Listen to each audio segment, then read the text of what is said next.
किसी काम का नहीं रहता। तो ये एक बहुत बड़ा कन्फ्लिक्ट की जो वजह कुछ चीज़ें मतलब पिछली जैसा पिछले कुछ समय में कुछ चीज़ें बदल रही हैं, या जैसे पहले जब इस तरह की पाबंदी नहीं थी। जी जी। हाँ, जब ये तो बार वगैरह बाद में कितने दिन पहले लगे ये बार? ये फैंस कितने फैंस तकरीबन 2004 के बाद ही यहाँ पे हमारे यहाँ 2004 के लगे बाद हैं। और आप लोग की वापसी 2002 या 3 में हुई थी? 2002 में हमें वहाँ से इधर निकाला वापस डिस्प्लेस किया गया था। तब वापसी कब हुई थी? वापसी हमारी ये 2011 में हुई है, 1 साल पहले। और 4 में फैंस लगा दी वहाँ उन्होंने, और 4 में फैंस लगी है। और ये 2011 में आप आए तो फैंस के साथ आप वापस है। हाँ, और पिछले 3 सालों में फैंस में है। हाँ, फैंस में है। और उससे पहले भी तो हम फैंस में ही रहे, जो 10 साल हमने गुजारे। हर दिन गेट को इन करना, फिर आना।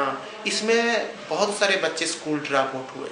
मतलब ये जब आप 2001 में गए थे यहाँ, उसके बाद ही फैंस लगने शुरू हो गए? हाँ, लगना शुरू हो गया था। और उस समय जो अप डाउन करते तो फैंस लगे ही थे? हाँ, फैंस लगे।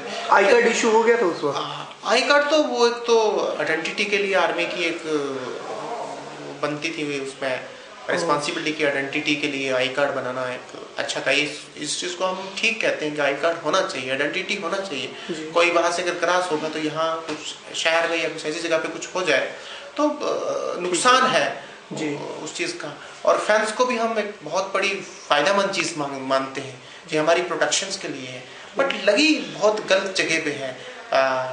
4 किलोमीटर जगह आगे छोड़ के हमेशा से बाढ़ जो है फसल के आगे लगाई जाती है, फसल के पीछे बाढ़ लगाने का कोई मुझे नहीं लगता कि कोई मकसद हो।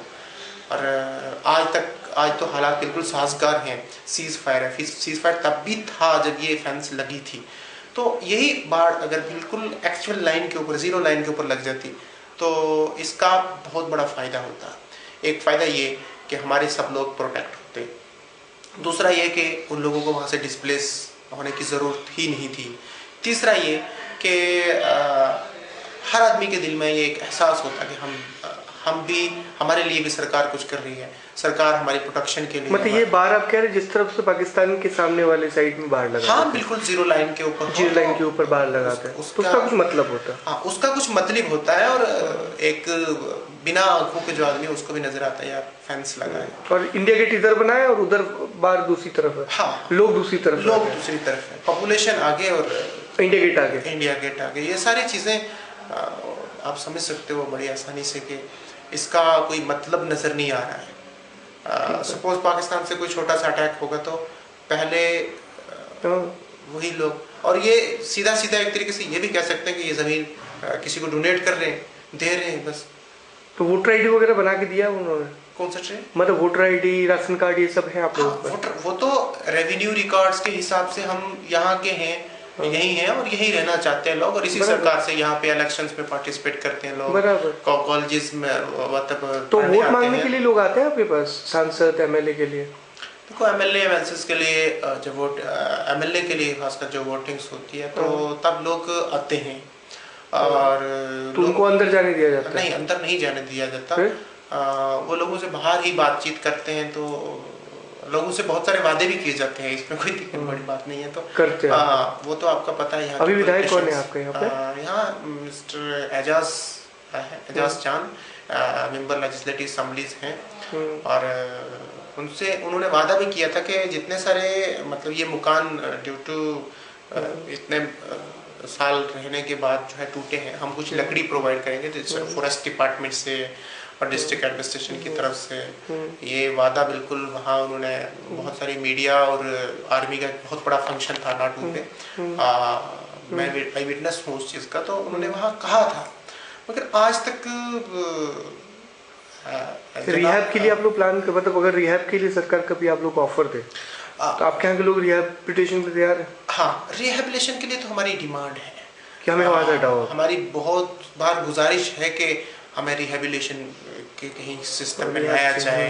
हमारे जो मकान पिछले 10 सालों में गैराबाद रहने से टूटे हैं, या हमारी लैंड्स जो है वो डिजर्ट या बंजर हुई है, लाइव स्टॉक मर गए हैं, और अगर हमें बेहतर तरीके से सरकार रिहेबिलिटेट करे तो मैं तो ये कहता हूँ कि इससे बड़ा काम नहीं है, क्योंकि ये इस वक्त लोगों की ज़रूरत है। और ये पहला कदम जो यहाँ से वापस करने के बाद जो पहला कदम है सरकार का होना चाहिए था कि लोगों को अच्छे तरीके से रिहेबिलिटेट किया जाए, वहाँ पे एजुकेशन सिस्टम को अच्छे तरीके से बनाया जाए। इवन के वहाँ एक सर दर्द की गोली जिसे कहते हैं, टेबलेट जिसे कहते हैं, वो भी अगर लेनी पड़े तो पुंछ आना पड़ता है। तब तक बंदे को गोली की ज़रूरत ही नहीं होती, तब तक कफन की ज़रूरत होती है। तो ऐसे मामला हैं। पिछले दिनों हमारे यहाँ एक लेडी जो है वो प्रेग्नेंट थी, तो उसको जब रात के टाइम में जो है वो प्रेग्नेंट थी, तो रात को उठा के लेके आ रहे थे, तो तकरीबन 2-2.5 किलोमीटर चलने के बाद चारपाई पे उठाई हुई थी, तो उसके बच्चे की वहीं डिलीवरी हुई रास्ते में, तो वहीं बच्चा वहीं डेथ हो गया। क्या नाम है महिला का? महिला का सकीना भी अभी है, सकीना भी। हाँ। उनके पति? उनके पति भी है, लेबरर है, लेबरर क्या के नाम काम उनका? लेबरर के काम का अब्दुल रशीद और सकीना भी। हाँ। तो और मतलब ये लोग रात को ही मतलब सब लोगों के साथ निकल के आ रहे थे? हाँ, कोशिश कब की बात है ये? तकरीबन 2 महीने पहले की बात है। 2 महीने पहले मतलब भी बात है फरवरी की। हाँ, ठंड भी बहुत रही होगी। ठंड भी ड्यू टू ये कोल्ड की वजह से, और इस मतलब बर्फ की हालत रही होगी। बर्फ भी थी तब, उन दिनों में बर्फ भी रात थी। को कितने बजे की बात है?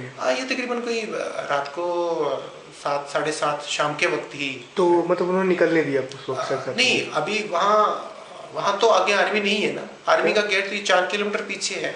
वो मतलब गेट तक भी नहीं पहुंचे वो लोग? ना गेट तक। मैंने आपको कह रहा हूँ कि तकरीबन यहाँ जो गेट है, जो फेंस है, इस फेंस से 4 किलोमीटर आगे कीरनी है।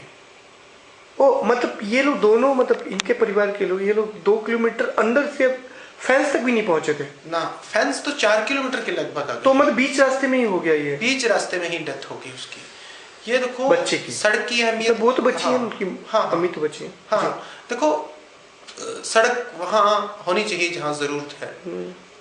हम नहीं कहते कि वहाँ क्यों लगी सड़क, वहाँ क्यों लगी। हम ये कहते हैं कि सरकार पेपरों में सड़क बना रही है, कहीं ग्राउंड पे भी सड़कें हों।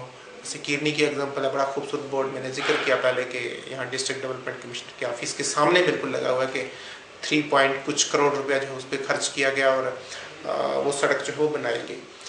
मगर सड़क है कहाँ पे, इस चीज़ को आइडेंटिफाई किया जाए, दिखाया जाए। और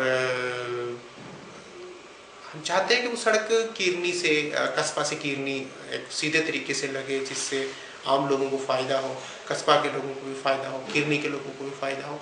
ताकि अब ये जो डेथ हुई है बच्ची की, ये ड्यू टू रोड की वजह से, अगर वहाँ सड़क होती तो वहाँ पे एक छोटी सी डिस्पेंसरी होती, हम नहीं कहते कि बहुत बड़ा अस्पताल दे, तो एक पीएचसी तो एक प्राइमरी हेल्थ सेंटर हो, वहाँ पीएचसी हो।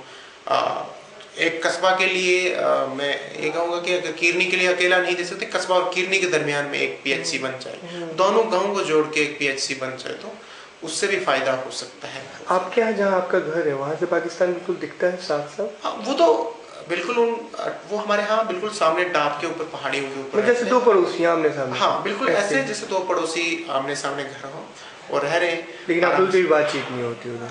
नहीं, वो तो एक लीगल बीच में रिस्ट्रिक्शन है कि बात नहीं करनी है। कोई फेंस भी नहीं है दोनों के बीच में? कोई फेंस भी नहीं है, कोई ऐसी वो बात नहीं है। कोई लकीर भी, मतलब कोई अगर ना जाने कि दोनों भारत और पाकिस्तान 2 देश हैं, उनको समझ नहीं आएगा बाहर से देख के कि भारत पाकिस्तान नहीं, ये दोनों अलग अलग मुल्क के लोग हैं। बाहर से किसी आदमी को ये पता नहीं चलेगा कि पाकिस्तान कहाँ से कहाँ तक है, क्योंकि कोई वहाँ निशानी नहीं है, कोई वहाँ ऐसा साइन नहीं लगा हुआ है, साइन बोर्ड या दूसरा कोई ऐसी चीज नहीं है कि जिससे ये आइडेंटिटी की जा सके कि ये भारत और पाकिस्तान, ये भारत है और ये पाकिस्तान है। और इसीलिए मैंने जिक्र किया कि फेंस, और दोनों तरफ के लोग भी एक तरह के, ऐसा नहीं है कि वो ज्यादा काले हैं, इधर ज्यादा गोरे हैं, यहाँ सेम कल्चर और इवन के रिलेटिव्स हैं। हाँ, क्योंकि एक ही गांव 2 हिस्सों में बढ़ गया, 2 हिस्सों में बढ़ गया 1947। तो इस तरफ किरनी है, उस तरफ वाला गांव वो भी किरनी है। हाँ, वो भी किरनी है। और ये एक हमारे गांव के साथ नहीं, पूरे पुंछ के साथ यही हाल है। यहाँ ये पूरा पुंछ जो है, जब 1947 में इसका वो बंटवारा हुआ, तो आधा पुंछ जो है वो पाकिस्तान की तरफ है। हमारे यहाँ आधा नहीं बल्कि 70% पाकिस्तान की तरफ से, हमारे पास सिर्फ 30% पाकिस्तान है। जो जम्मू कश्मीर के यहाँ हमारे इस कब्जे में है, वो सिर्फ 30% लगभग, बाकी 70% तो वहाँ पे है। इसकी तीन तहसीलें पाकिस्तान में है। तो क्या ये जो उधर जो किडनी है पीओके में आता है? हाँ वो पीओके में, मतलब क्या वो जो गुलाम कश्मीर हम बोलते हैं वो है वो? नहीं गुलाम कश्मीर नहीं, वो भारत पाकिस्तान के बंटवारे में गया है वो। हाँ वो बंटवारे में वहीं गया है, आज़ाद कश्मीर बोलते हैं उसे। वो आज़ाद कश्मीर बोलते हैं ना? इसे मकबूजा कश्मीर बोलते हैं वो। ओह, और हम उसको गुलाम कश्मीर बोलते हैं। हम उसको पीओके बोलते हैं वहाँ पे। ओह, और वो उसको आज़ाद कश्मीर बोलते हैं? वो उसको आज़ाद कश्मीर, और हम उसको पीओके बोलते हैं। हम पीओके बोलते हैं, और यहाँ पे हम तो कश्मीरी बोलते हैं। ठीक है। हाँ तो वो तो पाकिस्तानी कब्जे में नहीं, वो किडनी ना, नहीं जो पार्ट उनके तरफ भी है। हाँ। तो हमारा जो है वो अलग है, थोड़ा सा पार्ट जो बचा हुआ है वो इंडियन आर्मी के, इंडियन हमारे। वो तो पाकिस्तान आर्मी में नहीं आता ना वो वाला पार्ट? कौन सा? नहीं, जिसमें हम रह रहे वो तो भारत के हिस्से में, वो भारत के हिस्से में। नहीं जिस तरफ वो लोग रहते हैं वो तो पाकिस्तान के हिस्से में नहीं आता। नहीं, वो पाकिस्तान के हिस्से में नहीं वो वहाँ पाकिस्तान आर्मी का आजाद कश्मीर बोलते हैं ना? आजाद कश्मीर बोलते हैं, मगर वहाँ पाकिस्तान की आर्मी का पोजीशन है, पोजीशन कब्जा है पाकिस्तान की आर्मी का है। तो वहाँ पे इधर से आप लोग देखते तो वहाँ शादी वगैरह बहुत, बिल्कुल वहाँ की जो शादियाँ हैं वो लगता है कि खुशी का एक बहुत बड़ा इजहार हमें दिखने में लगता है, मगर हमारे वहाँ की शादियों में और हमारी यहाँ शादियों में बहुत बड़ा डिफरेंस नज़र आता है मुझे। हमारी शादियाँ जो है वो आज के ड्यू टू ये ऑनगोइंग कन्फ्लिक्ट की वजह से, पहले बहुत रिच कल्चर है यहाँ का, आज तो सिर्फ शॉर्टकट किया जाता है, क्योंकि बहुत सारी बंदिशों की वजह से, रुकावटों की वजह से, बाहर से कोई रिश्तेदार आया है उसको 1 घंटे की इजाज़त मिली है फेंस से अंदर जाने की, किसी को 15 मिनट की, किसी को 2 घंटे की, किसी के 3 घंटे की, और उसी थोड़े से वक्त में जो है वो निपटाना होता है। तो मुझे मातम से कम नज़र नहीं आता किसी मातम में भी 20-20 दिन सोख किया जाता है, तो मगर मतलब यहाँ बिल्कुल कट के रह गया।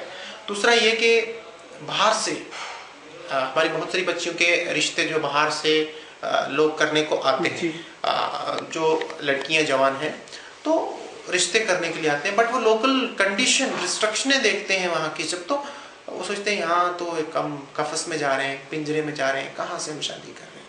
इसी तरीके से हमारे किसी लड़के के लिए बाहर से शादी का कोई कहीं रिश्ता किया जाए तो बिल्कुल वहाँ से रिश्ता वो देने के लिए तैयार नहीं होंगे, कि कौन अपनी बच्ची को ऐसे डिस्टर्बेंस वाली जगह में, ऐसी रिस्ट्रिक्शन वाली जगहों में जो है वो शादी देता है।